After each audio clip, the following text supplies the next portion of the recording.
महत्व है। क्या महत्व है मेरे बच्चे?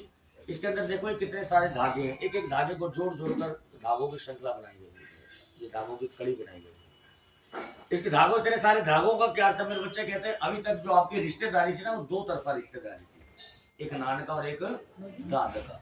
अब मेरे बच्चे मेरी आपकी शादी होने जा रही है, आपका विवाह होने जा रहा है, आपकी रिश्तेदारी बढ़ने जा रही है। कहते इतनी अनगिनत रिश्तेदारी हो जाएगी जितने अनगिनत इसके अंदर ये धागे हैं। आप अगर इनको एक एक करके गिनना चाहोगे ना, तो कोई ना कोई धागा मिस हो जाएगा, साथ में रह जाएगा। कहने का अर्थ है मेरे बच्चे अब आपकी रिश्तेदारी बढ़ने जा रही है।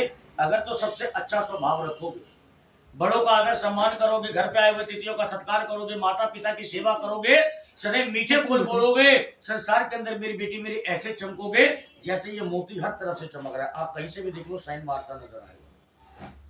और आपने कहा जी अब मैं बड़ी हो गई हूं, मेरी शादी हो गई है। कहते जिस व्यक्ति के मन के अंदर मैं और अहंकार आ जाता है, वो मेरे बच्चे ये कोड़ी के दाम हो जाता है। ये कोड़ी के, आपने कोड़ी का पूजन होते हुए कहीं देखा है? कभी किसी देवता को कोड़ी चढ़ाई जाती है? नहीं चढ़ाई। एक साल के अंदर एक दिन कोड़ी का पूजा का विधान है। वो कब? दीपावली। महालक्ष्मी के चरणार बिंद में 7 कोड़ी चढ़ाने का विधान है मेरे बच्चे। क्यों? क्योंकि कहते हैं कि हमारे जो गोत्र लगाते हैं, वशिष्ठ, अत्रि, कश्यप, गोस्वामी इत्यादि जो हम गोत्र लगाते हैं, भार्गव, ये 7 ऋषि हुए हैं हमारे। उन ऋषियों के नाम से हमारे 7 गोत्र बने हैं। गोत्र हमारे प्रमुख 7 ही हैं, लेकिन आज अगर गोत्रों की संख्या देखी जाए तो 1000 से ज्यादा बन गई। वो कैसे बन गई मेरे बच्चे? कहते हैं एक वृक्ष लगाओ, एक अगर पेड़ लगाओगे ना, उसका एक तना है, लेकिन जैसे जैसे वो बड़ा होता जा रहा है उसकी कई शाखाएं बनती जा रही है, उसके ऊपर कई पत्ते आते जा रहे हैं, कई फल आते जा रहे हैं। कहने का अर्थ है तना एक है, गोत्र एक है, लेकिन उसके वंशक आगे और बढ़ गए। आज 1000 से ज्यादा गोत्र बन चुके हैं हमारे, लेकिन अभी भी 7 कोड़ी महालक्ष्मी के चरणों में चलाई जाती है कि माँ भगवती अगर मैं किसी भी गोत्र का हूं, क्योंकि इंसान के अंदर घमंड कब आता? जब लक्ष्मी आ जाती है, पैसा आ जाता है, आता है ना मेरे बच्चे। तो कहते हैं महालक्ष्मी मैं किसी भी गोत्र का हूं, ये 7 कोड़ी आपके चरणों में चढ़ा रहा हूं। अगर मेरे मन के अंदर घमंड की ईर्षा है तो वो आपके चरणों के अंदर नष्ट हो जाए। केवल एक दिन पूजा होती है, ये कोड़ी है, ठीक है। उसके बाद ये इसके अंदर एक सुपारी है मेरी बेटी। हम देवताओं को पूजन करते हैं, पान का पत्ता, सुपारी, इलायची, लौंग चढ़ाते हैं, क्योंकि देवताओं का प्रिय भोजन है। आपके घर के अंदर में कभी अन्न की कमी ना हो, उन्होंने अन्न स्वरूप आपको ये प्रदान किया।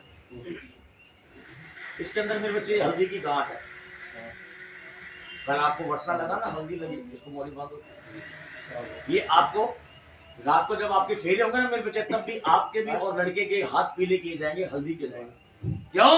क्योंकि हल्दी 2 प्रकार के बड़ी गुणकारी चीजें, अगर त्वचा में लगा लोगे तो निखार उत्पन्न कर देती है, दूध या पानी से खा लोगे तो अंदर की कई प्रकार की बीमारी को विनाश कर देती है। ठीक है मेरे पुत्र। उसके बाद इसके अंदर एक ये घुंघरू है।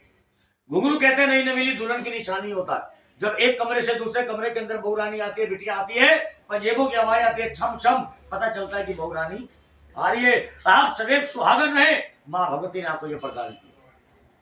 अब जब सारी चीजें खत्म होगी मेरे बच्चा, इसके अंदर देखो एक ये गोल छल्ला है।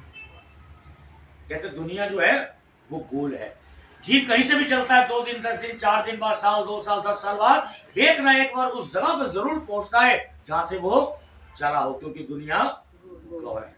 अब मेरे बच्चे जब सारी चीजें खत्म हो गई, इसके अंदर एक छोटा सा चाकू भी है।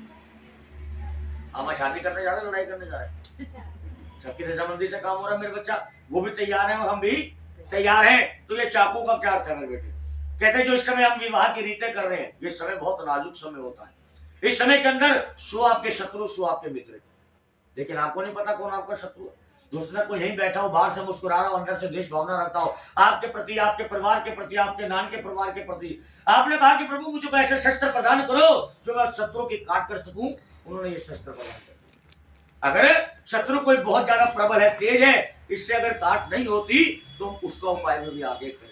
वो सांचे ये सारे चीजें याद रहेंगी ना मेरे बेटे, क्योंकि जब आपके फेरे होंगे ना, उस समय आपसे पूछा जाता है।